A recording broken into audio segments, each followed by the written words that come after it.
예, 그리고 앞에서 저희가 예고를 해드렸던 것처럼 오늘 금통위가 있었으니까 한번 정리는 해봐야겠죠. 예, 예. 예. 동결은 됐습니다. 그런데 이제 뉴스 헤드라인이 이게 그러면 이제 인상 끝났다. 그리고 이제 금리 인하 얘기도 벌써 나오고 과연 금통위는 어디에 더 초점을 맞추고 있느냐 뭐 이런 무수한 의견들이 많이 나왔고 기사들도 쏟아져 나왔는데 관련한 내용들 한번 면밀히 짚어보면서 금리 통화정책 전망까지도 한번 해보도록 하겠습니다. 오늘은 KB증권 김상훈 센터장과 함께합니다. 어서 오십시오. 예, 안녕하십니까. 네, 안녕하세요. 안녕하세요. 예. 일단 뭐 총평부터 시작을 해보죠. 오늘 금통위 어떻게 네. 보셨습니까? 동결은 뭐 말씀하신 것처럼 시장에서 다 예상들 했고요. 네. 지금 뭐 한국이나 미국이나 동결이 문제가 아니고 그리고 뭐 인상 미국 같은 경우도 뭐 한 번 더 하냐 마냐보다는 이제 시장의 관심은 이제 인하를 언제 시작하느냐 쪽으로 이제 이미 뭐 그쪽으로 가 있는 것 같고요. 네. 근데 오늘 한국은행은 이제 총재님 기자회견에서 동결을 이제 하는 거는 이제 경기와 물가 두 개 중에서 일단 지금 물가에 대한 우려는 뭐 여전히 남아는 있지만은 조금 이제 그 예전의 걱정보다는 줄었고 반면에 이제 경기에 대한 우려가 조금 있어서 인상은 더 이상 안 하고 동결은 하지만 인하 기대도 너무 좀 과하다라고 그렇게 하셨고 뭐 저희도 역시 그렇게 생각하고 있습니다. 아니 경기가 안 좋을 건데 예. 그러면 물가도 어느 정도 이제 4.2% 예, 해서 예. 하반기에 뭐 공공 요금이 올라서 뭐 예, 어떻게 예. 된다는 모르겠지만은 그러면 이제 저같이 경제를 모르는 사람 일반인 같은 경우에는 당연히 금리를 좀 인하해야지. 예. 지금 경제가 계속 안 좋아지고 그렇죠. 우리나라는 예. 계속 수출도 잘 안 되고 예. 있고 그런 부분들이 있는데 왜 또 그 제가 생각했을 때는 예. 금리를 인하해야지 예. 맞지 않을까요? 예, 그래서 지금 그 한국은행의 목표가 연준의 목표가 아시다시피 고용과 물가 이제 두 개이지 않습니까? 네. 예. 그리고 최근에 이제 주요국 중앙은행 목표에 이제 금융 안정이라는 게 추가가 되고 있거든요. 그거는 뭐 최근에 뭐 예를 들면 은행권 위기나 아니면은 뭐 부채 이런 쪽하고 이제 금융시장과 관련된 이쪽은 이제 매크로와 관련된 거고 물가 경기는 매크로와 관련된 거고 금융시장에 관련된 목표가 있는데 한국은행도 원래는 목표가 물가 안정 하나였는데 네. 금융 안정이 이제 추가가 됐습니다. 이제 보면 예. 그래서 그 또 물가 안에는 물가와 경기 또 두 개죠. 이제 보면 그래서 이제 어느 쪽이 더 중요하고 조금 덜 시급하냐의 이제 관점에서 봤을 때 말씀하신 것처럼 물가도 고점은 받고 내려는 오고 경기도 좀 둔화는 될 것 같은데 그러면 인하를 이제 우리가 지금 생각해야 될 만큼 물가가 빨리 내려오고 경기가 엄청 나빠지느냐라고 했을 때 한국은행은 그렇지는 않다라고 지금 판단을 이제 하고 있다라는 거고요. 물가가 그 4.2%에서 내려는 오는데 그 중앙은행도 물가 목표가 2%지 않습니까? 이제 보면 근데 한국은행이 올해 연간으로 물가를 3% 중반 정도, 3.5% 정도 예상을 하고 있고요. 내려는 오는데 연말쯤 갔을 때 아마 3%에서 밑으로 그렇게 많이 안 내려갈 것 같아. 예. 그리고 반면에 경기는 나빠는 지는데 지난번에 258 11월에 한국은행이 경제를 전망을 하는데요. 그때 전망했던 게 한 1.6% 정도인데 그거보다 조금 낮아는 질 수 있을 것 같은데 그렇다고 뭐 우리나라 경제 성장률이 앞자리가 1에서 0으로 낮아질 만큼 또 엄청 급하게 빨리 나빠지진 않을 것 같아서 그래서 동결을 좀 유지하겠다라고 그렇게 밝혔습니다. 아, 그러니까 1.6%도 좀 안 좋은 건데 예. 속도 측면에서 그러니까 뭐 그렇습니다. 나락으로 네. 빠지지 않을 예. 거니까. 예. 아, 그러면 이게 그 어찌됐든 작년도에 10월달에 예. 뭐 레고 사태라든지 그럴 때 예, 금리가 예. 급등하면서 예. 부동산 시장이 얼었잖아요, 결론적으로. 예. 그럼 우리가 경기에 대해서 또 예측할 때도 부동산 시장이 또 많이 네. 차지하고 있기 때문에 예. 어찌됐든 금리를 인상했기 때문에 예. 뭐 그런 부분도 생긴 예. 거고 예. 지금 뭐 전세라든지 그런 것들 거래량이 줄어든 것도 금리가 이제 인상돼서 영향을 그렇습니다. 많이 미친 네, 거잖아요, 네. 결론적으로. 그러면 그 금리를 계속 유지된다고 치면은 뭐 한국은행에서는 계속 뭐 1.6% 예상하지만은 더 나빠질 수 있는 예. 폭은 있지 않을까요? 예, 그래서 보통 이제 뭐 전망하는 곳들이 그 전망의 이제 업사이드 더 위로 갈 요인과 다운사이드 아래로 갈 요인을 이제 그렇게 얘기를 하죠. 이제 보면 그래서 우리나라가 그 미국보다 연준보다 금리를 생각해 보시면 주요국 중에서 가장 먼저 올리기 시작했거든요. 그래서 그때 해외에서도 막 한국이 가장 금리 인상 먼저 스타트 끊었다라고 얘기했는데 왜 그랬냐라고 했을 때 말씀하신 것처럼 한국이 주요국 중에서 가계자산에서 부동산이 차지하는 비중이 높은데 가계부채가 전 세계에서 가장 높은 편이라는 게 알려졌죠. 그래서 아까 제가 말씀드린 물가 안정과 금융 안정에서 그때 한은은 금융 안정 측면에서 우리가 금리를 좀 빨리 올려서 이 부채를 좀 약간 쿨다운 시켜야겠다라고 생각해서 이제 빨리 올렸고 오늘 한은 총재도 그래서 작년에는 부동산이 좀 이렇게 과하다라는 생각이 있어서 금리를 좀 올린데 그 영향이 있었는데 이제는 어느 정도 연착륙이 이제 조금 한번 기대해 볼 수 있을 것 같아 해서 이제 동결의 배경이고 반면에 이제 이게 또 너무 나빠지면은 그 부동산이 너무 나빠지면은 국내 경제도 안 좋고 그리고 국내 경제는 아시다시피 수출이 3분의 2죠 보면. 네. 그래서 오늘도 수출이 지금 반도체를 중심으로 안 좋아서 이게 분명히 경기 하방 요인인데 한은은 이게 올해 연중반 정도를 저점으로 해서 조금 나아질 걸로 본다. 예, 그래서 아까 말씀드린 것처럼 한 1% 중반 정도는 그래도 성장을 할 걸로 예상하고 만약에 이제 뭐 한은도 전망이 이제 뭔가 다른 변수가 생겨서 성장이 더 나빠지거나 아니면 물가가 더 빨리 떨어지면은 예, 금리 인하 시점은 당겨질 수 있다라고 뭐 저희도 생각하고 있고요. 근데 오늘 또 얘기 중에서 하나가 아직 금통위원들 중에서 방심하면 안 된다. 여차하면은 금리를 다시 올릴 수도 있다라는 의견을 내신 분들이 더 많으셨습니다. 네네. 보면. 예. 그뭐 아까 이제 말씀하신 대로 우리가 수출이 3분의 2 정도 예, 되면은 예. 당연히 다른 나라에 대한 경기가 중요한 거잖아요. 맞습니다. 그럼 네네네. 지금 미국은 아직 경기가 위축되지 않았지만은 예. 자꾸 위축된다고 하고 예, 있고 예. 뭐 중국은 조금 반등한다고 예. 하긴 했지만 예. 아직도 미지수고. 예, 예. 그러면 해외 쪽에 대한 그 전망 예. 그거는 좀 어떻게 돼요? 예, 미국 말씀하신 것처럼 지난해 연말에 한번 생각해 보시면 올해를 전망했을 때 대부분 경기도 둔화가 아니고 침체 리세션 전망이 많았지 않습니까? 예. 네. 그런데 바뀐 게 뭐 저희도 그렇게 예상했었습니다. 근데 이제 겨울에 바뀐 게 그때 가장 걱정했던 것 중에 하나가 유럽이 올해 겨울을 넘길 수 있을까 했죠. 근데 뭐 하늘이 도와서인지 날씨가 따뜻하면서 유럽이 생각보다 에너지 위기를 안 겪었고 반면에 가스 가격이 내려가면서 물가는 내려가게 됐고 두 번째가 그러니까 예상보다 달라진 게 유럽이 따뜻했던 거랑 중국이 그 리오프닝을 빨리 했죠. 이제 보면 예, 그렇게 되면서 그게 전 세계 경기를 걱정했던 것보다는 조금 좋게 만들었는데 은행권 위기가 터지면서 이게 그 특히 선진국 은행권 위기니까 그쪽은 은행들이 대출을 줄이면은 이게 이제 경기의 위축 요인으로 작용을 할 것 같습니다. 그래서 걱정했던 거 작년 겨울에 걱정했던 것보다 올해 약간 좋게 시작했다가 지금은 특히 미국 같은 경우는 올해 하반기에 이제 이 신용이라고 하죠. 이제 신용 사이클이 이제 축소되면서 경기가 조금 좋아질 줄 알았는데 약간 또 나빠지는 부분은 있다고 이제 생각하고 있고요.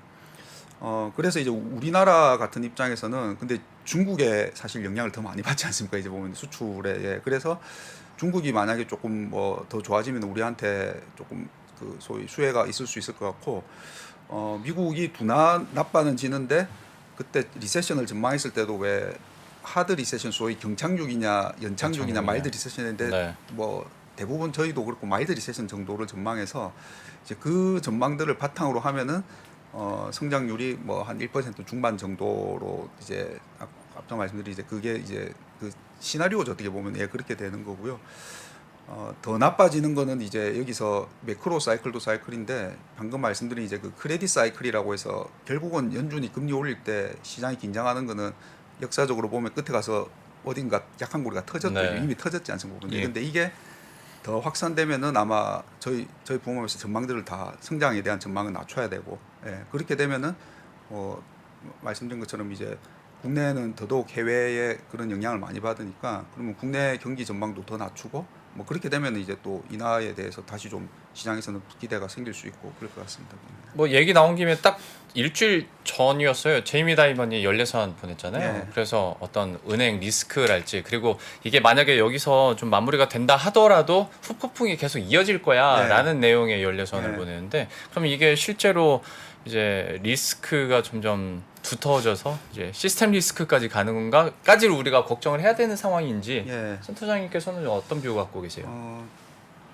그 SBV나 이제 CS가 이제 사태라고 부르는 이제 일어났을 때 저희도 많이 받은 질문이 대부분 비슷하게 생각하셨던 게 금융위기랑 비슷하냐 2008년. 예. 근데 이제 그때랑 다른 점은 아까 말씀드린 것처럼 금리 인상의 끝에 가서는 약한 고리에서 이제 그 소위 크레딧 이벤트라고 불리는 신용 사건은 뭐 항상 생겼죠. 보면 네. 뭐 80년대 저축 대부조합, 뭐 90년대 후반에 뭐 그때 뭐 러시아 모라토리엄, 뭐 아시아 뭐 이게 그다음에 금융위기 다 이게 그 IT 버블 붕괴가 생겼는데 그게 그 시스템 리스크로 이렇게 소위 전방위적으로 확산되냐 안 되냐의 가장 차이점 중에 하나가 금융위기랑 차이점 중에 하나는 그때는 그 왜 파생 상품이 엮여가지고 서로 파악이 안 됐지 않습니까? 네네. 규모도 파악이 안 되고 거래 상대방 리스크라고 하는 카운터파티 뭐 서로 못 믿어서 이제 그랬는데 지금은 그건 아닌 것 같습니다. 지금 그래서 그 부분은 다른데 근데 이제 여기서 그 뭐 저보다는 미국에 계신 분들이 더 잘 아시겠지만은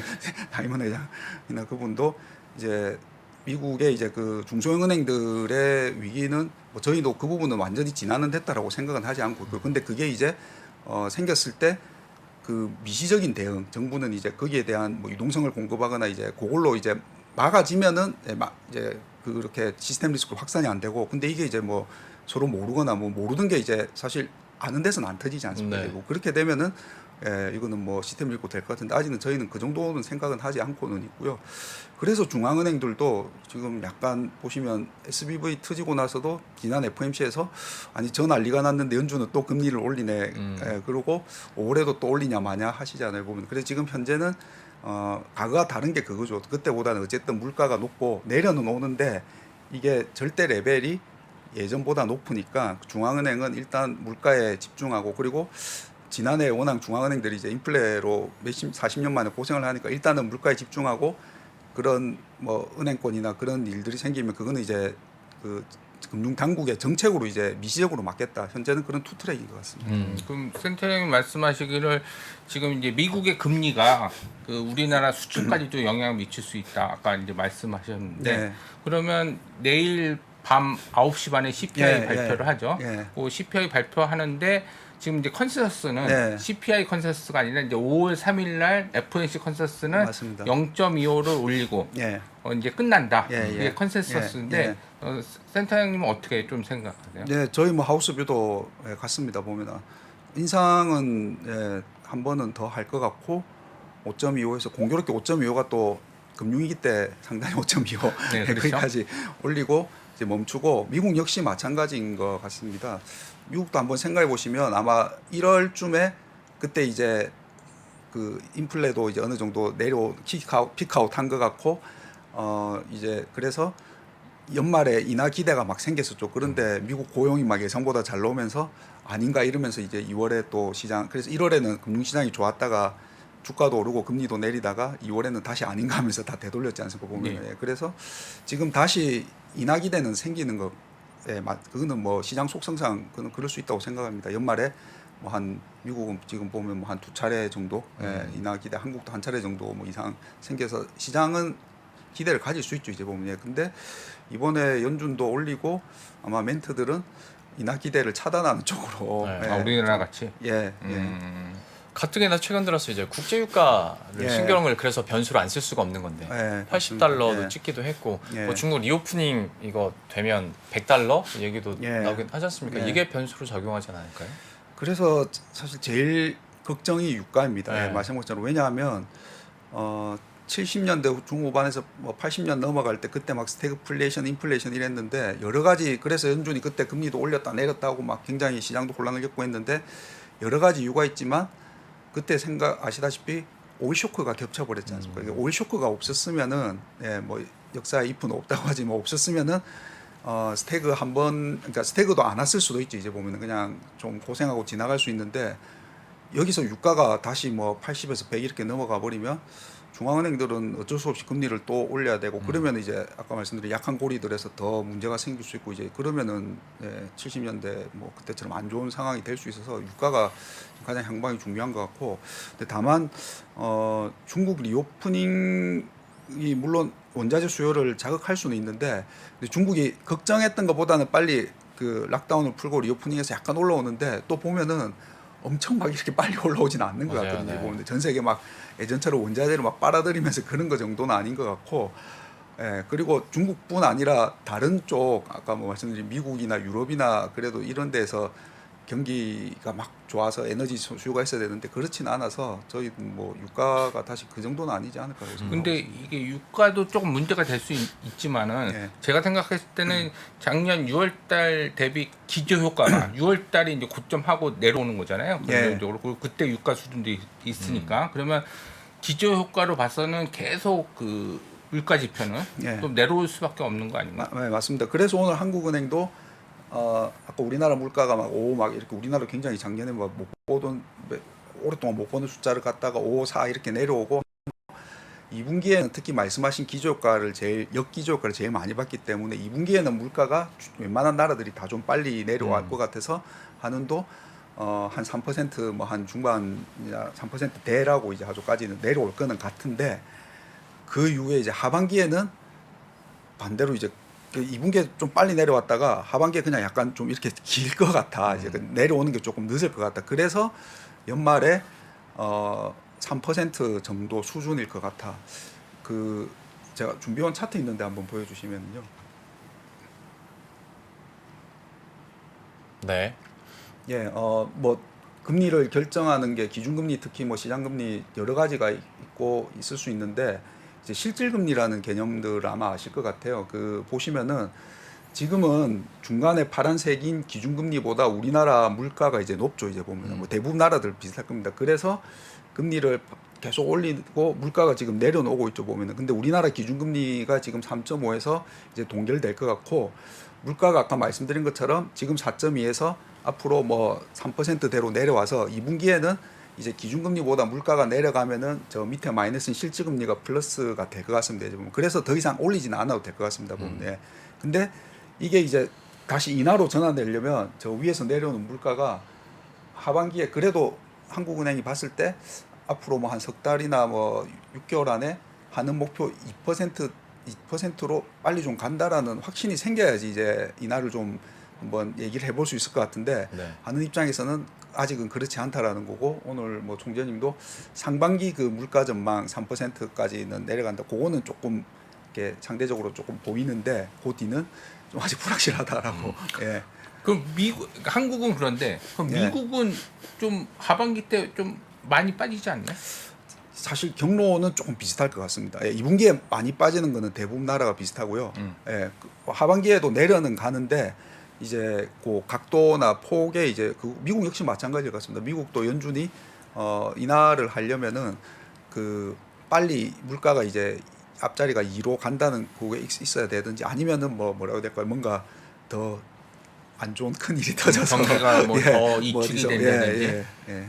그럼 센터장님은 이제 올해 예상은 그 이제 미국으로 보면은 예. 한번 올려 0.2 오르고 예. 그냥 올해 그냥 거기서 예.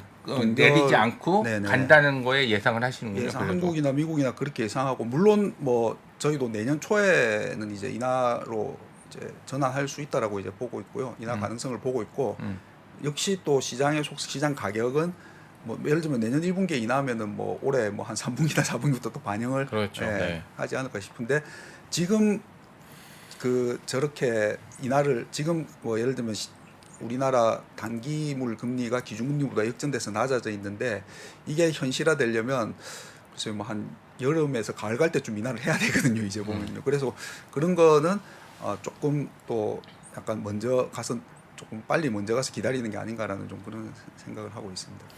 그러면 채권 가격 같은 경우는 예.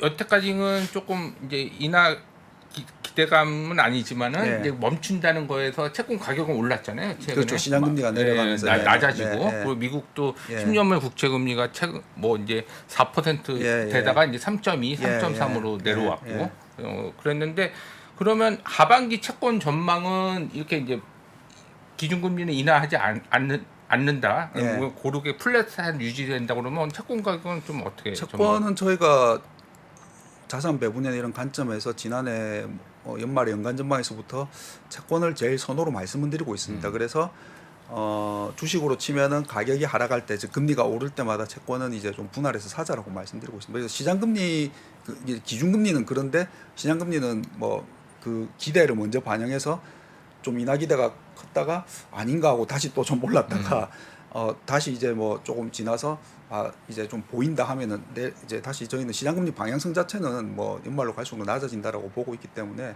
금리가 조금 오를 때마다 저희는 채권에 대해서는 좀 이렇게 매수 쪽으로 접근을 말씀을 계속 드리고 그러니까 있습니다. 기준금리는 유지되지만은 이제 이제 시장의 명목금리 자체는 좀 내려가는 방향으로 간다. 그게 이제 물가 지표는 조금 뭐 이제 연준이나 우리나라 금통위가 좀 염려하듯이 좀 확 빠지지는 않겠지만은 경기가 위축될 거라고 보고 있기 때문에 금리는 명목금리는 좀 빠진다 그렇게 보시는 건가요? 그리고 특히 이제 방금 말씀하신 것처럼 뭐 채권 안에서도 단기물이 있고 장기물이 있는데 장기물은 이제 미래의 경기와 물가를 반영한다고 했을 때 뭐 예를 들면 지금보다 내년에 경기와 물가는 낮아질 가능성이 크다라는 생각이 들면 장기물 금리는 그걸 반영해서 낮아지지 않을까 싶습니다. 그러니까 이게 채권은 이제 경기 위축이면은 금리가 좀 빠질 거고, 그렇죠? 이제 물가가 조금 오를 것 같으면 채권 금리는 오를 거고, 이제 금리를 인상한다는 건데 지금 이제 하반기는 주식 시장은 좀 애매한 것 같아요. 왜냐면 경기가 많이 위축돼서 금리를 인하하면은 이게 또 경기가 안 좋을 거로 반영이 되기 때문에 주가는 안 좋을 수도 있고 아니면 또 뭐 금리가 인하하면은 또 이제 유동성에 대한 그런 것들이 있기 때문에 또 주식 시장은 오를 수도 있고 어떻게 보세요? 저희가 아까 말씀드린 연간 전망에서 채권을 제일 선호로 말씀드리고 그 다음에 주식을 그 다음 순위로 그러니까 요 등호 밑에 이렇게 반등호 붙여서 한 단계 정도 낮게 이제 주식 작년에는 주식 채권이 다 마이너스가 나는 굉장히 보기 드문 70년대 이후에 장이었잖아요. 근데 올해 저희는 그렇진 않을 것 같다. 둘 다 이제 가격은 오를 것 같은데 물론 뭐 이제 이 계산하는 측면에서 주가 특히 뭐 개별 종목 막 오르면 엄청 오르는 것 같죠. 근데 이제 저희는 뭐 지수나 아니면은 변동성을 감안한 이제 채권의 가격 뭐 채권 ETF 이런 걸로 이제 봤을 때는 채권이 조금 먼저 가격이 턴어라운드 이제 먼저 오르고 그다음에 변동성 리스크 대비 채권이 상대적으로 조금 주식보다는 조금 나을 것 같지만 주식 가격도 오른다는 이제 저의 의견이고요. 현재는 뭐 계속 그거를 유지를 하고 있고 그 주식 가격은 지수나 이런 거는 뭐 금리도 그렇고 지수도 여러 가지 굉장히 영향을 받겠지만 크게 이제 경기 펀더멘털이라고 말하는 경제 펀더멘털이랑 뭐 통화 정책 이런 것 측면에서는 이제 불확실 변동성 요인이 있었죠. 뭐 은행권 위기도 그렇고 이제 있었는데 이제 그런 부분이 일단은 조금 잠잠해지는 것 같고 그 다음에 이제 주식 가격에 영향을 미치는 또 하나는 이제 잘 아시는 기업 실적이지 않습니까? 지금 근데 저희는 실적은 아마 3월에서 4월 갈 때 이제 그 실적 추정을 이제 실적을 추정하지 않습니까? 이제 보면은 하는데 그걸 작년부터 계속 깎았죠. 이제 보면 근데 그 깎는 게 저희는 3월에서 4월, 5월 갈 때 이게 마무리 국면일 것 같고 그러면은 지수나 가격들은 근데 그보다는 조금 먼저 반영하지 않을까. 그래서 뭐 대표적인 게 지난주에 삼성전자가 실적은 엄청 안 좋았지만 뭐 가격에는 이미 반영되고 그래서 저희는 그런 소위 밸류에이션 측면에서는 저희는 뭐 주가는 뭐 업사이드가 좀 더 있는 쪽으로 그렇게 좀 말씀을 우리나라 기업을 말씀하시는 거죠? 네, 우리나라 그렇습니다. 미국도 뭐 비슷합니다 보면은 밸류에이션 측면에서. 그러면 경기가 앞으로 위축이 더 될 거라고 예상하는데 왜 기업 실적은 좀 저기 하죠? 기업 실적 전망이 보통 그 뭐 12개월 포워드 뭐 이렇게 보지 않습니까? 그러니까 앞으로 12개월을 봤을 때 이제 지난 뭐 예를 들면 연말부터 지금 1분기 이게 이제 안 좋은 부분들 올해 뭐 예를 들면 올해 중반 상큐까지도 좀 안 좋은 부분이 있겠죠. 근데 이제 시간이 갈수록 안 좋은 것들은 이제 점차 빠져나가고 내년 이후를 봤을 때 좋아지는 게 더 이렇게 편입이 되는 부분이 있고 가격 변수들은 또 그거를 그러니까 미래 실적을 추정하는 거를 또 선반영 이제 하다 보니까는요 보면 그래서 뭐 특히 우리나라 같은 경우는 어쨌든 아까 뭐 수출이 크고 우리나라 수출의 대부분은 반도체인데 여기서 뭐 3분기가 그러면 더 나빠질 거냐라고 했을 때 뭐 그렇지 않다면은 앞에 지난해 4Q, 1Q 안 좋은 게 빠져나가고 내년에 좋아지는 게 이렇게 반영이 되면서 그렇게 생각하고 있습니다. 그러니까 경기 위축보다는 기업 실적이 더 빨리 그런 우려가 그렇죠. 보통 실물 경기가 실물 경제 지표들이 그래서 매월 발표되고 선행 지수 같은 게 조금 빨리 된다고 하지만 대표적인 실물 경제 지표가 GDP 성장률이지 않습니까? 근데 아시다시피 1분기 GDP 성장률은 4월에 나오고 2분기 GDP 성장률은 7월에 나오는데 아마 7월에 나오는 2분기 숫자는 안 좋을 수 있습니다. 이제 보면. 예. 근데 그것보다 이제 그런 일부 빨리 반영하는 것들은 이미 그 전에 다 반영할 수 있다는 거죠. 아까 그 선행지표 말씀하셨는데 네, 그럼 우리나라 선행지표는 예. 지금 아까 이제 1.6 그러니까 전망치가 계속 내려오는 거잖아요. 맞습니다. 성장에 대한 전망이 계속 내려옵니다. 그러면 예, 예. 선행지표는 지금 우리나라는 어떻게 좀 가고 있나요? 그 선행 지수들 중에서 이게 내려오다가 그러니까 글로벌 뭐 OECD 경기 선행 지수 이런 거는 내려는 오고 있는데 전월비 마이너스가 줄고는 있습니다. 이제 보면 예, 줄고는 있고 선행 지수들 중에서도 미국도 뭐 그렇죠. 이제 보면은 그 뭐 예를 들면 컨퍼런스 보드 이런 거는 이제 그게 인플레이션을 반영 명목 가격을 얼마나 반영하느냐 안 하느냐 그 차이에 따라 좀 있는 것 같고요.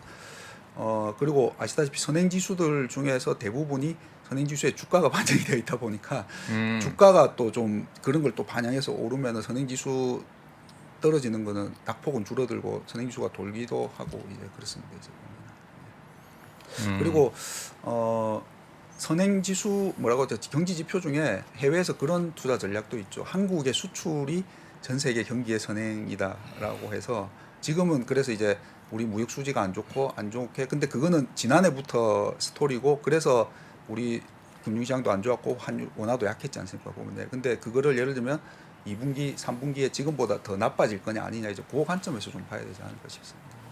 그게 어쨌든 뭐 최악이라도 그게 예. 바닥만 확인되면은 예. 이제 앞으로는 이제 상승만 남았기 때문에 남았고, 예. 주가도 미리 반영되고 예. 뭐 금리에도 미리 반영될 수 있다. 예. 뭐 그렇게 생각하면 되겠네요. 예, 그리고 한번 반대로 생각해 보시면 뭐 좋았을 때는 막 뭐 아니 이렇게 뭐 예를 들면 반도체가 모자란다고 수출이 잘 되는데 왜 주가는 안 되냐 이제 그 반대로 한번 예, 그런 경우죠 이제 보면. 그러니까 센터장님 말씀드리면은 급격한 경기 위축은 없고 그렇기 때문에 기업 실적도 이제 조만간에 바닥을 형성되고 네. 그렇기 때문에 이제 금리도 위축 기대감으로 좀 빠질 수 있어서 채권이 가장 선호지만 네. 주식도 뭐 하반기도 좀 네, 괜찮은 뭐 흐름으로 갈 나쁘게 거다. 보고 있지는 않습니다. 근데 또 한편으로 보면 그러니까 시장의 반응 측면에서 예. 봤을 때 이미 시장은 뭐 시장 금리를 봤을 때 한 연말에는 금리 한 번 더 인하할 것처럼 네, 예. 예, 형성이 돼 있고 네. 그다음에 이제 앞에서 지표나 경제 얘기는 워낙 전문가께서 예. 다 해주셨으니까 우리나라는 부동산도 무시할 수 없고 네. 가뜩이나 이런 말씀 드려도 될지 모르겠습니다만 내년 총선 때문에서라도 예, 예. 물론 독립적인 한국은행과 예, 정부지만 예, 예. 신경이 쓰일 수밖에 없을 것 같거든요. 예, 예. 여기에 따른 금리 인하가 좀 빨라진달지 아니면 시장에 조금 더 반영이 많이 된달지 예. 여기에 대한 가능성은 없습니까?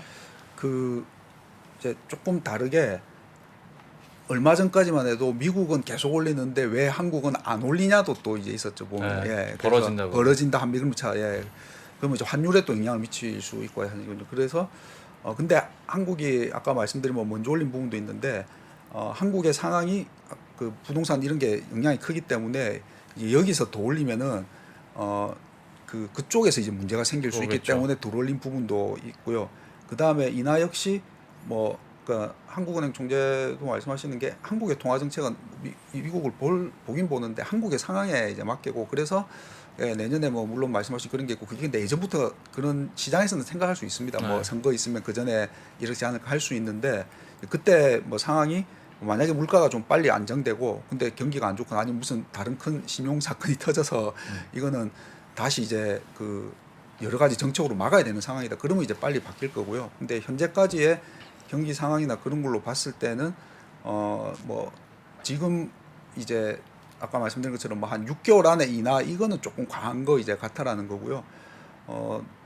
연말에 인하 아까 말씀드린 것처럼 연초에 인하를 이제 액션은 연초에 들어가는데 만약에 그런 쪽으로 이제 점점 흘러가면은 이미 시장은 뭐 한 빠르면 3분기나 4분기부터 그걸 반영하고 그거는 뭐 뒤에 말씀하신 이제 그런 이벤트가 그거에 영향을 받을 수 있고 아닐 수 있는데 시장이 이제 그렇게 해석할 수는 있을 것 같습니다.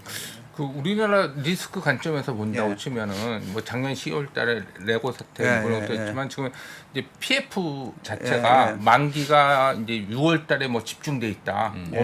뭐 하여튼 해서 증권사들이 이제 어려워질 수 있다. 예, 예. 단기적으로 3개월 공조해서 막아놨지만은 예, 예. 그런 부분들 그리고 이제 미분양 주택이 지금 네. 많이 좀 증가돼 있어서 예. 이 건설 쪽에서 한번 좀 터질 수도 있지 않을까 그런 리스크 요인이 있지 않을까 그렇게 또 염려하시는 예. 분들도 어떻게 생각하세요? 예. 그래서 지금 그 방금 말씀드린 것처럼 우리가 금리를 일부에서는 미국이 올리니까 환율이나 한미금리세 때문에 더 올려야 되느냐는데 올리지 않는 것도 이제 그런 어떻게 보면 이제 그런 쪽을 좀 생각할 수 있고요. 그리고 아까 말씀드린 이제 그런 통화 정책은 소위 거시 정책이라고 뭐라고 해야 되나 소위 이게 소 잡는 칼이라고 하나 그렇게 표현도 합니다. 그래서 약간 메스나 핀셋으로 이제 지금 일단 정부 정책이 말씀하신 그런 쪽을 최대한 좀 잘 연착륙시키는데 집중되고 있는 것 같습니다. 이제 보면 그만큼 그쪽이 다 걱정은 하고는 있는 것 같습니다. 보면. 근데 걱정을 하고 있는데 예. 좀 센터장 그 개인적인 예. 입장에서는 좀 이 사태가 예. 좀 어떻게 좀 잘 넘어갈 것 같나요? 어떻게 좀 리스크로 계속 작용할 것 예, 같나요? 그래서 저희도 계속 뭐 지난해 말부터 한국은 그쪽이 제일 리스크, 그러니까 네. 나라마다 리스크가 조금씩 있죠. 다르죠. 이제 그런데 우리는 이제 말씀드린 뭐 부동산 이쪽이 가계부채 위기가 뭐 이제는 전 세계에서도 다 지목을 하지 않습니까? 한국은 거기가 제일 위험하다. 예, 그렇고 뭐 현재 상황에서 뭐 금리가 그렇게 뭐 특히 이제 정책 금리가 일단은 올라가는 게 멈췄기 때문에 이제 그 다음은 이제 부동산 경기나 아니면 그쪽에 대한 그 연착륙인데 근데 이제 그거는 뭐 사실 제가 뭐 잘 알지도 못하고 뭐라고 말씀드리기는 예. 뭐 아무도 모르죠. 터질지 안 터질지는. 그러니까 근데 그거는 크레딧 관점이고 네. 부동산의 경기는 미분양인 이제 그쪽은 또 사실 다른 영역이니까 네, 보면 네. 예. 지금까지 주신 내용을 다 종합을 해보면 예를 들어서 이런 부동산 PF 리스크가 안 터지고 예. 유가가 지금 수준에서 좀 안정이 됐을 때 예. 그리고 금리나 기대감이 계속 나왔을 때 그러면 채권 시장도 좋아질 수 있고 예. 주식 시장도 지금보다 더 좋아질 수 있고 예. 뭐 그렇다는 건데 그러면 이제 스몰 기사에서 나오는 게 세린 메이가 맞을까 아니면 아닐까 뭐 이런 얘기들 예. 많이 해요. 예. 매년 나오거든요. 이맘되면. 맞습니다. 네. 네. 좀 어떻게 보십니까? 지금 뭐 분위기가 너무 좋으니까 예. 계속 가는 게 맞는 건지 여기에 대한 주식 시장 관점에서의 흐름들은 좀 어떻게 보십니까? 그 소위 이제 그 주식 시장의 계절성 효과죠. 뭐 그거에 관한 뭐 연구도 많고 논문도 많은 걸로 알고 있고요. 뭐 세리메이뿐만 아니라 뭐 1월 제뉴얼 이펙트 뭐 연초 효과부터 해서 여러 가지가 있는데 사실 뭐 솔직히 말씀드리면 잘 모르겠습니다. 이게 왜냐하면은 이거는 그 정말 뭐 예를 들면 그럼 이게 주식 시장에만 있냐? 채권 시장이나 외환 시장에는 없냐는데 채권 시장이나 외환 시장에서는 그렇게까지 이런 얘기가 없고요. 그리고 이게 또 미국의 시장의 얘기냐, 한국의 시장의 얘기냐, 그건 또 다른 거 같고요. 이제 보면요, 같을 수도 있고 다를 수도 있고, 그냥 뭐 심플하게 최근 뭐 한 몇 년만 살펴보시면은 보통 세리메이가 반대가 그러면 11월에 6개월인가 11월에 그러면 사는 거지 않습니까? 저는 그렇게 알고 있는데, 그러니까 예전부터 있었던 얘기인데 최근에 특히 이 얘기들이 많이 나온 것 같은데요. 지난해 11월에 코스피가 2,400 정도였나요 보면 상단이 아마 2,500 지금하고 비슷한 약간 근데 사실 그럼 그때 샀으면은 연말 연초에는 조금 손해를 보실 수도 있고 예, 지금 계속 가지고 계셨다면은 뭐 비슷한 아마 수준에서 약간 올라가는 정도일 테고 반대로 팬데믹 터졌을 때 그때 3월인가 4월부터 엄청 올랐는데 그때는 5월에 파셨으면은 수익을 못 내셨을 거고 그렇죠. 그 다음에는 또 반대로 아마 작용하고 그리고 그래서 이걸 시계를 얼마나 보느냐 뭐 어느 시장에 적용하냐에 따라서 다른 것 같고요 보면은 그래서 이걸 기계적으로 대입하는 게 뭐 그리고 이것도 뭐 지수냐 종목이냐에 따라서 다 다를 것 같고 그래서 사실 뭐 이거에 대해서는 저희는 특별한 뭐 생각 의견은 없습니다. 없고 그냥 아까 말씀드린 것처럼 이제 저희는 밸류에이션이 저희의 도구니까 예, 그거 측면에서 봤을 때는 밸류에이션을 그동안 좀 이렇게 낮게 보던 것들이 조금씩 해소되고 있다라는 이제 그렇게 그 환율 영향은 좀 어떻게 보세요? 예. 그 환율이 이제 그러니까 투자자들 중에서도 뭐 탑다운 바텀업 하는 분들 많고 글로벌 투자자 기관 투자자들도 그렇지 않습니까? 좀 그래서 예를 들면 연초에 뭐 달러가 약해진다는 의견들이 많아지면서 그냥 달러가 약해질 것 같으면 전 세계 자산 배분하는 투자자 중에서는 그럼 어디다 하지? 그럼 일단 달러 말고 나머지 달러 자산에 그냥 이제 소위 말해서 쏘는 거죠. 쏘면은 그 중에 일부는 이제 우리나라에 들어오고 우리나라에 들어오면은 당연히 시총 큰 거부터 이제 사겠죠. 이제 보면 예. 그래서 저희는 지금 달러 원이 뭐 1,300원 위에서 있는데 작년처럼 킹 달러는 아니고 예, 원화도 수출이 조금 그래도 개선되고 이제 하면은 저희는 원화는 점점 강해진다고 보고 그거는 한국 자산, 한국 주식, 한국 채권 가격의 상승 요인으로 작용할 것으로 그렇게 예상하고 있습니다. 그러면 조금 리스크가 작년 이제 10월달, 11월달 1,400원까지 갔었을 때가 이제 PF 그 레고 사태라든지 그런 리스크가 있어서 간 측면이 있는 거죠. 예, 그게 그러니까 크게 내부 요인, 외부 요인 나눠서 봤을 때 외부 요인은 달러가 자기 혼자 엄청 작년에 킹 달러 그거는 왜냐하면 연준이 혼자 많이 올려서. 근데 글로벌적으로 봤을 때 제일 많이 올랐죠. 그렇죠. 예를 들면 ECB나 BOJ가 똑같이 올리면 상세가 되는데 그렇지 않았고 그래서 킹 달러였고 그 다음에 한국은 아까 말씀드린 무역 수지 적자. 예. 해외에서 봐서 한국은 수출인데 수출이 안 되니까 저기는 그 좀 돈을 못 그러니까 한국의 자금이 이제 좀 빠져나가는 게 아니 그런 이제 우려가 약세로 작용했는데 적자는 지금도 나고 있지만은 사실 그런 것들이 선반영해서 환율이 지난해 제일 약했고 이제는 그러면 이제 만약에 적자가 좀 줄어드는 게 기미가 보이고 수출이 조금 나아지고 뭐 이렇게 되면은 원화에는 이제 강세 요인으로 예, 좀 되지 않을까 싶습니다. 그러니까 그 1월달에 이제 1,250원까지 또 내려와서 외국인 매수도 많이 들어오고 그래서 그렇죠. 환율의 또 예상도 중요한 것 같아서 맞습니다. 좀 네네. 외국인 예. 수급에 의해서 예. 그러면 좀 지금 1,320원 정도 오늘 끝났는데 환율을 좀 하락으로 보신다고 치면은 좀 외국인 수급 쪽으로도 주식시장이 좀 좋을 수 있는 환경을 만드는 거네 결론적으로. 저 금도 하나만 좀 여쭤봐도 될까요? 예. 아니 왜냐면 이제 다 좀 좋아질 수 있는 부분에 대해서 얘기를 계속 해주시잖아요. 근데 저 요즘에 금 가격 보고 있으면 미국은 뭐 금융권 리스크 뭐 하나 터질 분위기고 우리나라는 부동산 뭐 하나 터지지 않는 이상 금이 이렇게 오른다고? 그리고 이렇게 수직 상승한다고? 라는 의문이 좀 있거든요.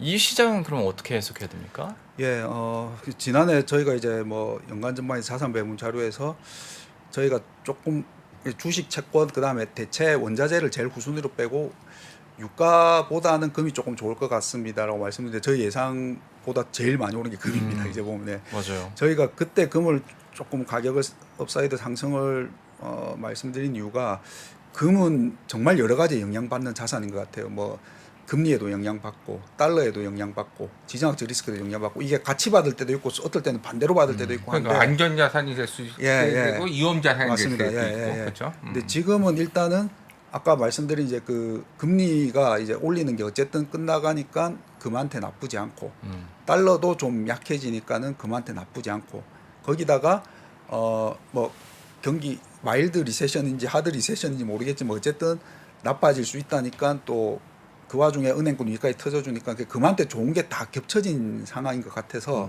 그래서 금도 지금 가격이 오르는 것 같고 만약에 이제 진짜 뭐 엄청 다 그런 걱정들이 없어지고 다 좋아질 것 같다 하면은 그러면 아마 금 가격이 하락하겠죠 이제 보면. 근데 아직은 이제 그런 우려들이 남아 있는 거에 대한 좀 반증이 아닐까 싶습니다. 근데 그 저보다 훨씬 업권 선배님이시니까 여쭤보고 싶은 게 과거 사례를 이렇게 봤을 때 주식 좋고 채권 좋고 금도 좋은 해나 그 장이 이게 자주 있는 일입니까? 되게 어색한 이게 그 지난해가 아까 잠깐 말씀드린 것처럼 역대급으로 주식 채권 그러니까 달러랑 원유만 오르고 다 안 좋았던 게 70년대 스태그 위에 처음입니다. 이제 뭐 왜냐하면 작년에 스태그였기 때문에 원자재만 그리고 근데 그 이후에 자산 가격들이 또 같이 오르는 경우도 있긴 있었습니다. 금융위기 이후에도 보면은 뭐 굉장히 걱정들 했지만 주가도 또 좀 오르고 금리는 떨어지고 그때 금도 좀 오르고 뭐 그런 적도 있긴 있었습니다. 그 강도와 이제 겹치는 시기가 좀 다를 수는 있지만 그러면 이제 투자자 입장에서는 우리가 불안했던 거 다 이제 설명을 해주셨고 어느 정도 해소가 된다고 했을 때는 야 그럼 이제 사야 되는 건데 그러면 자산 배분 전략을 이제 다 좋다고 하면 우린 다 살 수는 없고 전략적인 측면에서도 좀 얘기를 해주시겠어요? 그래서 뭐 아마 별로 재미없으실 것 같은데 개별 종목 투자를 이제 생각하시는 분들은 그래서 저는 이제 뭐 업무가 그거니까 그래서 뭐 작년에는 다 안 좋고 그때는 이제 소위 말 캐시였죠 이제. 네. 근데 이제는 이제 조금 캐시 쪽에서 이제 투자로 그리고 일단 약간 보험적 성격으로 그래서 이제 저희가 채권을 또 말씀드린 이유가 아까 그런 위기가 완전히 저도 이제 저희가 진화된 것 같이 이게 뭐 시스템 리스크까지는 안 갈 것 같은데 그렇다고 완전 진화된 것도 아니기 때문에 그런 차원에서 이제 채권은 그냥 기본적으로 조금 가지고 가자고 뭐 아시다시피 최근에 개인 투자분들도 채권 투자 지난해 뭐 사분기도 굉장히 많이들 하시고 네네. 이제 보면 하고 뭐 배분 차원에서 금도 뭐 조금 그리고 근데 이제 주식 같은 경우는 뭐 이게 그러면 또 질문이 뭐 선진국이냐 신흥국이냐 또 막 질문도 하세요 이제 보면. 근데 저희는 아까 뭐 다 하면은 좋겠지만은 뭐다 하자가 저희 이제 기본은 저희는 이제 업무가 배분해서 이제 좀 나눠서 이렇게 비중하고 그거지만은 달러가 약해지는 쪽으로 가면은 결국 이제 넌달러 비달러 자산이 상대적으로 또 조금 수혜를 받을 수 있지 않나 그렇게 생각을 하고 있습니다. 그러니까 미국 국채보다는 뭐 신흥국 국채. 뭐 예를 들면 그렇죠. 이제 미국 작년에는 달러가 강해지면서 달러로 된 자산이 엄청 다 좋았지 않습니까? 이제 보면 달러 자체가 좋았죠 이제 보면. 근데 이제 달러가 약해지면은 달러가 아닌 곳에 채권? 통화로 된 뭐 채권이든 주식이든 그쪽 자산들에 또 좀 오르더라도 조금 더 오를 수 있는 지금 뭐 그런 현상이 조금 나타나기도 하죠.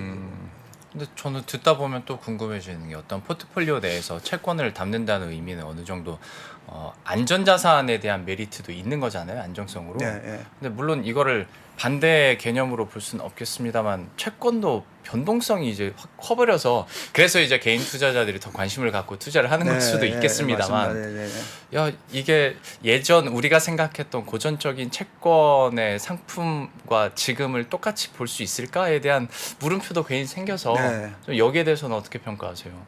그래서 지금 말씀하신 것처럼 뭐 개인 투자자분들이 채권 투자에 관심을 가지시고 하는 거는 또 긍정적인 부분도 있는데 뭐 예를 들면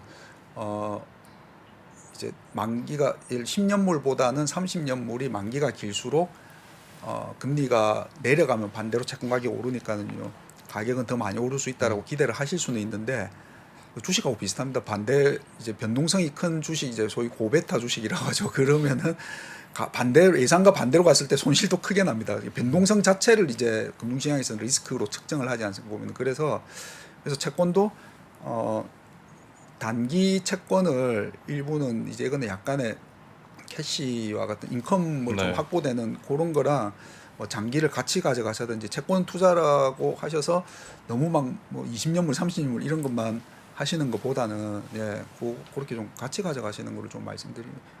그런 거 보면 시장이나 우리 개인 투자자분들이 진짜 똑똑하신 것 같아요. 요즘에 개인 투자자들이 채권도 단기채 되게 많이 선호하시더라고요. 하시고 뭐 하시면서 뭐 한쪽에는 뭐 초장기 ETF 이런 거 하시고 워낙 그런 게 또 이제 채권형 ETF로도 종류들이 워낙 다양하게 나오다 보니까 여기에 대해서도 좀 적극적으로 투자를 하시는 것 같습니다. 근데 금리 변동성이 엄청나게 많이 맞습니다. 그래서 그 무브라고 채권 변동성 지수가 막 저희들도 보면서 이거는 저기 뭐 나스닥보다 이게 더 많이 움직이는 거니까. 그러게요. 참 전반적인 이제 변수들부터 물론 저희가 시작은 금통위로 하긴 했습니다만 전반적으로 다 훑는 모습이었는데 어떻게 부장님께서 더 하실 말씀이 있으세요? 뭐 이제 다 들었고 그래서 뭐 이제 뭐 경제 전망이라든지 또 어떤 배분을 해야 되는지 다 들어서 오늘은 또 유익한 시간인 것 같습니다. 저 그러면 그거 하나만 여쭤볼게요. 정작 그거 안 물어봤어요. 센터장님이 보시기에 그러면 우리나라 금리 인하 시점은 언제인지 그것만 좀. 저희는 하우스뷰는 뭐 아까 잠깐 내년 중간에 나왔던 것 같은데 내년 초로 보고 있습니다. 그러면 총재와 마찬가지로 올해 안에 금리 인하는 없다. 그리고 참 중요한 거는 이게 뭐 지금 많이들 보시지만 업데이트가 중요한 것 같습니다. 네. 이게 투자자분들도 뭐 저희 사실 한 달 전만 하더라도 뭐 일주일 계속 많이 바뀌지 않습니까? 그래서 이제 말씀드리는 게 아까 뭐 경기나 물가나 이런 상황 조건 시나리오로 뭐 약간 비겁해 보이지만은 네. 이렇게 말씀드리고 그게 바뀌면 시장의 가격이 또 그걸 빨리 반영해서 빨리 움직이지 않습니까? 보면 그래서 한번 뭐 어떤 매체라고 해야 될까라도 계속 보시면서 업데이트를 하시고 이게 이렇게 바뀌면 이렇게 움직이겠구나라는 걸 한번 계속 생각해 보시면은 좀 또 도움이 되실 수 있지 않을까 싶습니다. 알겠습니다. 네. 그리고 부장님 죄송합니다. 시간이 좀 남아서 제가 질문을 더 할 수는 있을 것 같아서 제가 놓친 게 있어가지고 금통위원이 2명이 바뀌잖아요. 4월이 이제 맞습니다. 네. 물론 매파적인 분과 비둘기파적인 예, 분 예. 한 분씩 이렇게 교체가 되니까 예. 크게 달라지지 않을 거다라는 예. 얘기도 있는데 이거 저희가 변수로 뉴스 계속 팔로우 해야 됩니까? 아니면 그냥 이거는 평소에처럼 관심 없이 그냥 있으면 되는 겁니까? 일단 저희들도 그래서 한번 추정도 해보고 하는데 계신 분들의 성향이 말씀하신 것처럼 성향은 이제 어느 정도 나오고 네. 물론 중간에 바뀌시는 분들도 있고 연준도 그렇죠. 이제 보면은 뭐 시간이 조금 있다고 하시니까 뭐 예를 들면 지금 연준에서 제일 영향을 많이 미치는 분이 어떻게 보면 파월 의장 못지않게 블라드 총재시잖아요. 보면 근데 이분이 지금 엄청 매파로 알려져 있으신데 이분이 이낙이 때는 제일 비둘기셨어요. 그래서 이분의 별명이 뭐 점도표의 동교태라고 그 점도표에 점 찍으면 제일 끝에서 끝까지 찍는 분 아니냐라는 뭐 그렇듯이 뭐 국내는 조금 덜 하긴 하지만은 그리고 금통위원 또 되시고 나서도 이제 그 전에는 사실 뭐 어떻게 의견을 저희가 알기가 어렵기 때문에 되시고 나서 바뀌실 수 있어서 아직은 뭐 그거에 그렇게까지 그리고 지금 당분간은 동결로 예상되기 때문에 뭐 그렇게 뭐 지금은 아직 조금 이따가 확인하셔도 되지 않을까 싶습니다. 알겠습니다. 선생님 저는 궁금한 거 다 물어봤습니다. 저도 다 물어봤습니다. 시간 다 된 것 같은데. 그럼 이 정도로 센터장님 보내드려도 될 것 같습니다. 예. 오늘 금통위 내용 정리부터 금리 전망 그리고 주식과 채권 시장까지 한번 이렇게 쭉 살펴봤습니다. KB증권 김상훈 센터장과 함께했습니다. 오늘 말씀 고맙습니다. 네, 예, 고맙습니다. 복잡하고 어렵게 느껴지는 재무제표와 용어들 친절한 투자 멘토 사경인 마스터가 매주 새로운 콘텐츠로 알기 쉽게 설명해드립니다. 재무제표 분석과 포트폴리오 구성, 뭐 양대 재무제표라고 그러면 대차대조표랑 손익계산서가 있거든요. 매수 매도 방법, 이때 사는 게 좋겠네. 이렇게 사면 좋겠다. 근데 이렇게 살려면 뭘 해야 되냐면요. 나머지 3분의 1은 놔둬봅니다. 어디까지 가는지. 실전 투자 팁까지 알려드립니다. 오직 3프로 멤버십에서만 만나실 수 있습니다.